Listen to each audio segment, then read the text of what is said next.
সেখানেই আমার কিন্তু খেলতে হবে। যে একটু আগে আমাদের এখানে একজন সুইমার আছে, ন্যাশনাল সুইমার, উনি ন্যাশনাল সুইমিং এর চ্যাম্পিয়ন হয়েছিল, গোল্ড মেডেলিস্ট। ওনাকে আমি জিজ্ঞেস করলাম যে আপনি কোথায় শিখেছিলেন, সুইমিং পুল ছিল না? সুইমিং ছিল, ওই ওনাদের বাসার পাশে পুকুর ছিল, সেই পুকুরে শিখে ন্যাশনাল চ্যাম্পিয়ন হয়েছে। সুইমিং পুলের প্রয়োজন নেই চ্যাম্পিয়ন হওয়ার জন্য, কিন্তু তারপরেও আমাদের যা আছে, আমরা অনেক ফ্যাসিলিটি ভালো পাচ্ছি, ওনাদের সময় আমরা পান নাই। যতটুকু আছে এটাকেই আমাদেরকে কাজে লাগাতে হবে।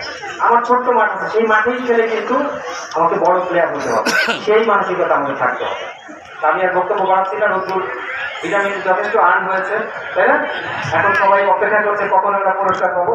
সেই পুরস্কার দ্বারা আমি নতুন করে আবার অভিনন্দন জানাচ্ছি, বিশেষ করে আমাদের স্পোর্টস অফিসার যিনি, উনি অনেক পরিশ্রম করেছে, ওনাকে ধন্যবাদ জানাই। আমাদের জেলা প্রশাসনের সকল পর্যায়ে কর্মকর্তা কর্মচারী তারা সহযোগিতা করেছে, ক্রীড়া সংস্থার যারা আছেন ওনারা সহযোগিতা করছেন, আইন শৃঙ্খলা রক্ষাকারী বাহিনী সহযোগিতা করেছেন, এবং এখানে যারা বিভিন্ন কাজে সামান্য একটু কন্ট্রিবিউশন করেছে তাদের সবাইকে আমরা আন্তরিক ধন্যবাদ জানাই। আমরা সবার ঋণ হয়তো শোধ করতে পারবো না, কিন্তু আমরা ধন্যবাদ দিয়ে তাদেরকে অন্তত কিছুটা শোধ করবো।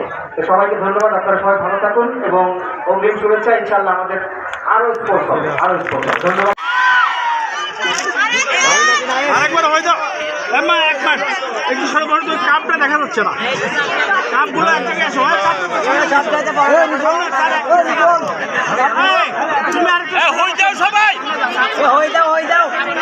কিন্তু সকলকে আমন্ত্রণ জানাচ্ছি মঞ্চের পাশে এসে দাঁড়াবে। সকল খেলোয়াড় যারা এ পর্যন্ত পুরস্কার গ্রহণ করেছ, প্রতিটি দল বাংলাদেশের কাবাডিতে গাবতলী অনেকটা এগিয়ে গেছে।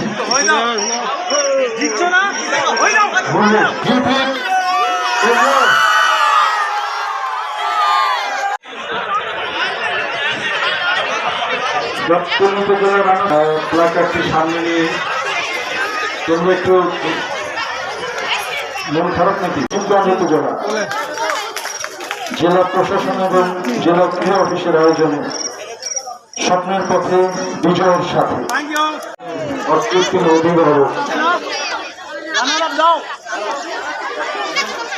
জেলা ক্রীড়া সংস্থার সভাপতি জেলায়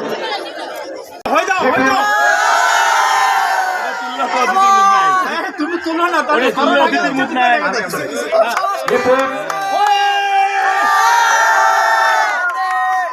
চমৎকার লেখাপড়ার পাশাপাশি